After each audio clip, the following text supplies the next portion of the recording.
In 2025, being 18 feels like with games that I've been streaming and playing, it's been amazing on how you get to play past games and newer games. For example, with Outlast 1. Now, this is my first time playing Outlast 1 where you get to just put the graphics up to as high as it can go, like 2K because I have a 2K monitor where you're playing the campaign for the first time, and like I feel a little bit scared but not super scared with all the jump scares that's in the game, and with how you get to get into a different experience from Outlast 2, which is why I played a few years ago. And I can't even remember it, so I'm going to replay it after Outlast 1 maybe. And with Outlast 1, you see you see all these patients, and like this feeling of, again, like I have this feeling where you feel like you're trapped, and like it's a creepy experience, creepy, more like creepy in some parts of the game where it's not like the jump scares. It's like, for example, with the doctor in the game, where it you get placed in a wheelchair and you get pulled into a room, and that's where you get your fingers cut off and such. Pretty terrible. But before entering in that room, it's like the music sells you into a position where you feel like uncanny, like this unease, and that's a really bad feeling to like kind of have. But it feels good because like after not feeling it, because it feels real, like realistic, and on how it really is a scary experience sometimes. But the enemies and them chasing you and stuff isn't really super scary unless they really jump you. Like Chris Walker, he just opens the locker. Like I go in the locker and he just opens it and just drags me out. And I thought that I'm in the clear, but he just still gets me anyways. But that feeling there is like something I didn't felt before, and that's what happened with Outlast, with what happened in when playing it in 2025, and that game is like probably like quite a long time old, like 10 years old, but still a really good experience with the sound and gameplay. And games don't really age much as music and movies and such. And you only have a few. I'm not saying every music or film doesn't get timeless. Only like a selected few, which is fine. But with some games too, it's quite timeless depending on like how big they are. So yeah, and with streaming, it makes me feel like I can also contribute my experience with others, with my viewers too. And it feels good, like when you could just see the layout of my streams brings a personality to the table too.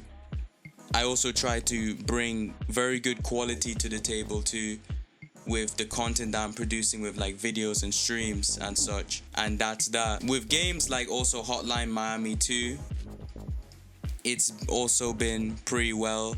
Doom Eternal, like that's my first Doom game that I'm playing too. Doom Eternal was also really good as well, with on how you could fly with the boosters that you have with your suit, and you have a secret blade, a hidden blade, kind of like in Assassin's Creed, and you feel like kind of unstoppable too when you're playing as a Doomslayer. And the game kind of actually felt quite addicting too, that I might actually play the first Doom game, 2016 one. Actually, I'll play Doom Dark Ages first, and then the first game, because Doom Dark Ages looks really really cool with the atmosphere and how it's a quite recent game too. That feeling of playing something exciting is really good. Like you don't want to play a game that's not exciting or fun, cuz that's not a game too, when it's like not exciting and not fun. When it's like both, like you're not feeling any emotions or no meaning towards it. Like that's not so good. But that's so far on the gaming side of things, where how I feel towards it at 18, where you really are in like enjoying the experiences that the games bring you. And it's nice like at our early age with games.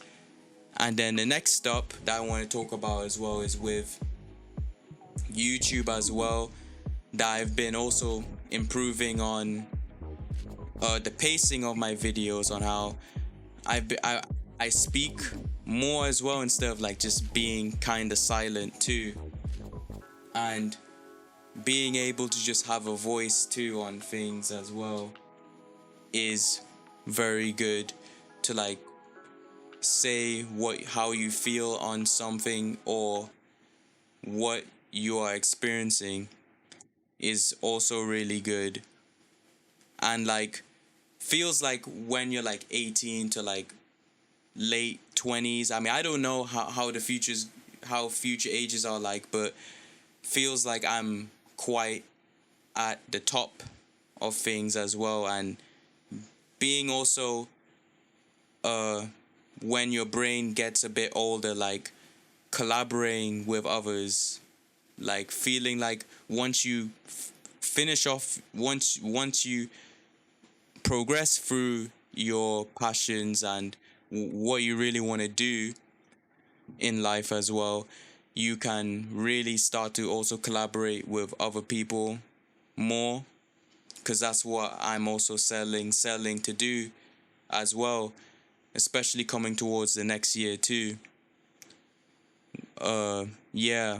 And seeing how also how AI was kind of talked about a lot this year. Man, like AI is something else. With so far I find AI to be quite exciting, but not like super exciting. You know what I mean? It's more like mixed-ish. So yeah, and then that's that. I mean, I don't know what's gonna happen with AI in the future, but yeah, that's my thoughts on that as well. And also there was a statistic that I saw on how, for like many, like the motivations that most like teens have too, like with games, is that when most people play games, they feel motivated and happy to do other things in life too. And being able to sometimes as well do different activities in life too, like it also like stops you from overthinking as well, just like overly thinking, like thinking stuff, because that, like, I think that naturally happens when you turn into an adult too, a little bit. Think as soon as you start, it's probably at its peak, but then later on you kind of have to like control it. At least this is probably what's affecting maybe our generation too. And it also feels like the opportunities that we have now is amazing, like quite amazing, but it's hard to like really progress through the industry that you're entering into as well, unless you really do a hard job by working on the thing you're passionate about and the job that you're doing. And you could really make it through wherever you want to make it through. And crazy on how like the amount of games on Steam is also rising too, with I think 19,000 more a year, I think. Or is that like a month? I've not much, can't, but and also with the censorship, and I feel like censorship is also gradually decreasing too, with, and certain things should get censored and certain things should not really get censored, because when those aspects of things get censored when it shouldn't really, then that causes a bit of confusion and bit of like silence, like especially when you saw like in 2023 and earlier, I think is where I think you saw a lot more like censorship. Yeah, I think January 12th I'll be 19, and not gonna be too much of a difference, and I feel like it's not gonna be too much of a problems or anything like that anymore. I feel like some things are pretty like shifting a lot, and I feel like things are slowly getting better. Let's just see. And good luck to GTA 6 as well. Hopefully that might go well, maybe. Then again, not gonna blindly follow, just have to just use your brain sometimes, and hopefully that goes well with that game being delayed again until November, like later on in November. And hopefully it's not going to become buggy like how I saw Cyberpunk online too, when when I played it though on the PS4 Pro, it wasn't really all that buggy. That's all I want to talk about here. Thank you guys for watching.